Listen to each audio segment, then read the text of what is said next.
Salut, c'est la Minute Mème, et comme on est toujours en retard, on va parler du mème populaire du mois dernier. Je veux bien entendu parler de Shaggy Ultra Instinct.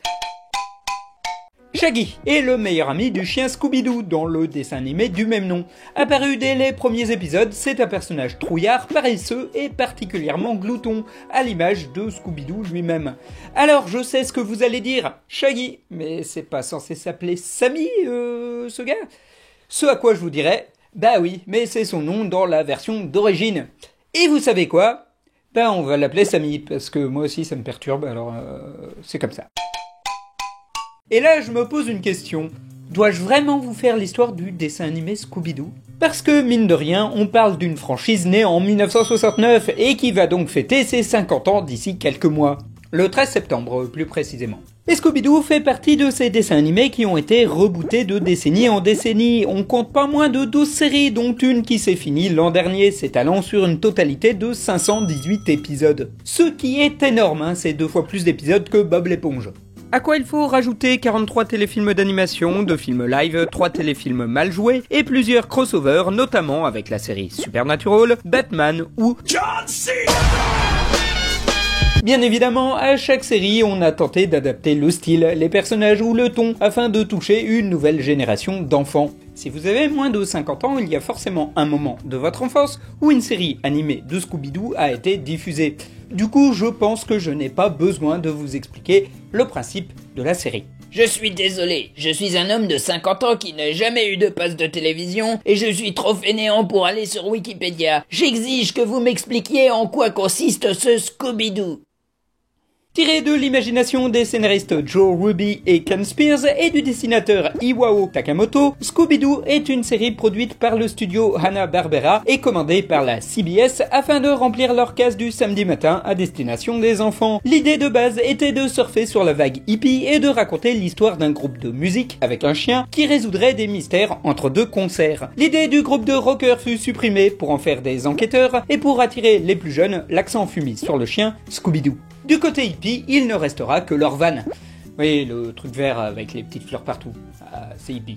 Le groupe est composé de Fred, le meneur blond et musclé, de Daphné, la pom-pom girl un peu inutile, de Vera, la geek à lunettes, de Sammy, le boulet, et de Scooby-Doo, le chien, qui n'a jamais eu de petit neveu. Mais si, il y a eu Scratch.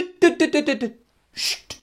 Bref, afin d'éviter un éventuel strike, voici un épisode type de Scooby-Doo, reconstitué avec des peluches. Voyageant à bord de leur van, le groupe composé de Fred, Vera, Daphné, Sammy et Scooby-Doo s'arrête dans une petite ville des États-Unis dans laquelle sévit un monstre fantôme ou un fantôme de monstre. Et je déconne à peine, hein, les scénaristes ont tellement épuisé le bestiaire possible des monstres qu'à la fin ils ont fait des hybrides. Ils enquêtent mais ne trouvent que des indices pas très convaincants. De temps en temps, Fred pose un piège nul, ils poursuivent le monstre comme dans les vieux films muets, mais n'arrivent pas à le choper pendant que Sammy et Scooby-Doo se font un sandwich ou font dans leur froc à l'idée de croiser un monstre.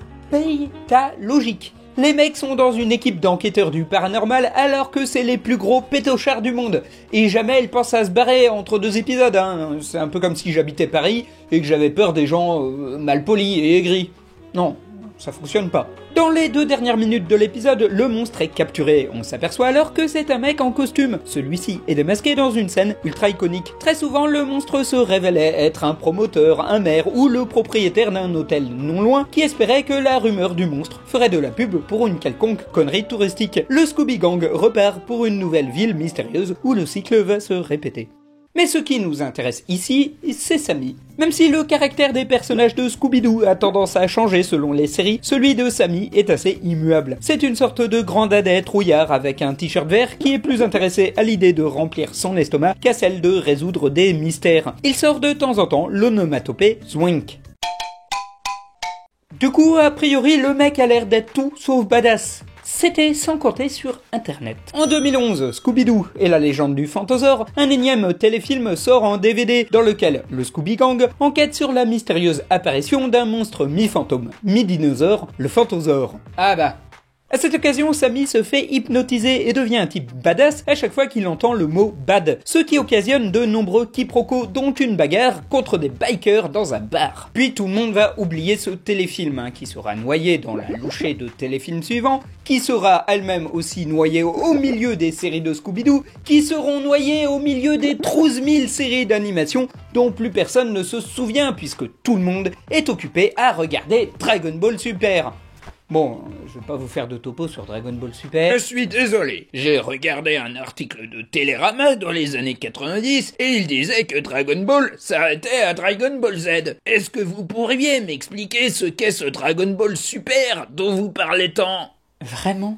Dragon Ball Super est un dessin animé de la Toei sorti en 2015 et racontant la suite des aventures de Sangoku après les événements de Dragon Ball Z. En gros, Sangoku croise des dieux de la destruction, affronte un nouveau Freezer, fait des combats d'arts martiaux et se bastonne avec plein de gens. Et puis surtout, il y débloque de nouveaux états, comme le Super Saiyan God ou l'Ultra Instinct, sa forme de combat ultime. Enfin, ultime jusqu'à ce qu'il débloque une nouvelle forme encore plus ultime, toi-même tu sais. Apparu dans la série au début du mois d'octobre 2017, l'Ultra Instinct aura généré pas mal de discussions entre ceux qui trouvent ça super badass et ceux qui trouvent cela ridicule. Comme souvent, cela générera des parodies comme celle du 12 octobre 2017 où la scène de baston entre Sammy et les bikers sera postée sur la musique de Dragon Ball avec la mention Shaggy Ultra Instinct. Cette association étrange générera quelques fanarts au début de novembre 2017 avant de s'apaiser, de revenir durant le mois d'avril 2018, souvent pour montrer Sammy mettant des roustes à des personnages badass de la pop culture. C'est à ce moment-là que les internautes vont développer l'idée que Sammy n'utilise qu'une fraction infime, inférieure à 10%, de son immense pouvoir. Le gag reste dans son coin jusqu'à gagner une véritable popularité en janvier 2019, en marge du Sasuke Choke. Les fanarts se multiplient et la blague se mue vers l'idée que Sammy est une sorte de puissance divine qui aura pris place sur Terre. À cela s'ajoute le 17 janvier de capture d'écran des interviews des acteurs du film live de Scooby-Doo avec de faux sous-titres où ceux-ci expliquent des anecdotes hallucinantes. Matthew Lillard, l'acteur jouant Sammy, aurait été possédé par une puissance inconnue. Scooby-Doo serait en image de synthèse car les vrais chiens refuseraient de s'approcher de lui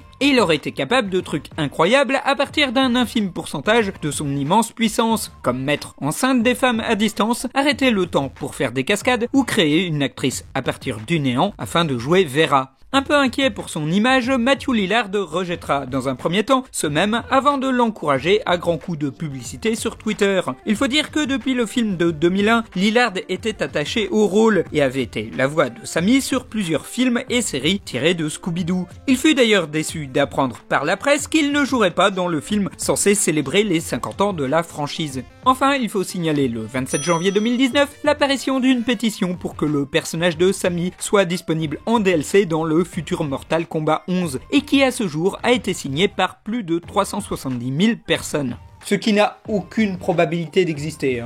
D'une part, les ayants droit de Scooby-Doo ne sont pas très chauds à l'idée qu'un de leurs personnages d'une licence pour enfants se retrouve dans un jeu ultra violent et méga gore. Et ensuite parce que le temps que le jeu sorte, la blague sera morte et enterrée. Elle lasse déjà pas mal de gens à l'heure où je vous parle, alors dans quelques mois... Mais d'un autre côté, il faut reconnaître ce qui est, c'est sans doute le premier mème ultra populaire de l'année 2019. Il faut dire que le gag fonctionne sur des ficelles qui ont déjà fait leurs preuves par le passé. On a déjà le fait de prendre deux dessins animés méga iconiques, générateurs de mèmes, et de les faire se rencontrer. Comme souvent, il y a un rapport à l'enfance que l'on s'amuse à distordre. S'il était un prétexte à un improbable crossover entre une franchise occidentale et une autre issue de l'animation japonaise, c'est un grand classique de l'humour que de représenter un personnage comme l'inverse de ce qu'il est. Ici, nous avons un personnage trouillard et pacifique qui devient un guerrier féroce et redouté. Ajoutez à cela une pincée de Chuck Norris Fact, une louchée de Stat PT et des dieux étranges à la Lovecraft, et vous avez Shaggy Ultra Instinct. Ce qui fait un nouveau personnage à mettre au panthéon des déformations improbables qu'Internet a eu sur la pop culture. Et j'adore ça. Voilà, cette minute mème est terminée. N'hésitez pas à me donner dans les commentaires le nom des mèmes récents que vous aimeriez que j'aborde dans les prochaines vidéos.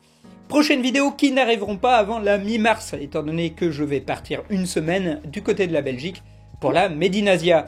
Alors, je le répète, mon stand est en C37 dans l'allée centrale, il n'est pas à côté des youtubeurs ni à côté des EPB. Parce que voilà, j'ai mon propre stand pour y vendre mon nouveau livre, Panique à la convention maudite de l'angoisse. qui vient de sortir de l'imprimeur, là je viens de la voir. C'est une sorte de parodie des livres dont vous êtes le héros. Et donc je serais super content de vous y voir. J'y vendrai aussi mes autres livres, mais je ferai des dédicaces, je discuterai avec vous tous et tout, ça va être trop bien, j'ai trop hâte de vous voir. Du reste, le livre ne sera en vente en ligne qu'à partir du 15 mars sur mon blog, la chronique facile du mercredi, comme d'habitude. Oui, je laisse l'exclusivité aux gens qui viendront me voir à la Médinasia, raison de plus pour venir. Voilà, sinon vous pouvez, si vous souhaitez soutenir l'émission, me laisser un petit peu d'argent sur Tipeee, ou bien mater un clip sur Tipeee, c'est une nouvelle fonctionnalité. Ça fait gagner des micro-centimes, mais bon, tout est bon à prendre. Voilà, du coup, à la prochaine, en mars.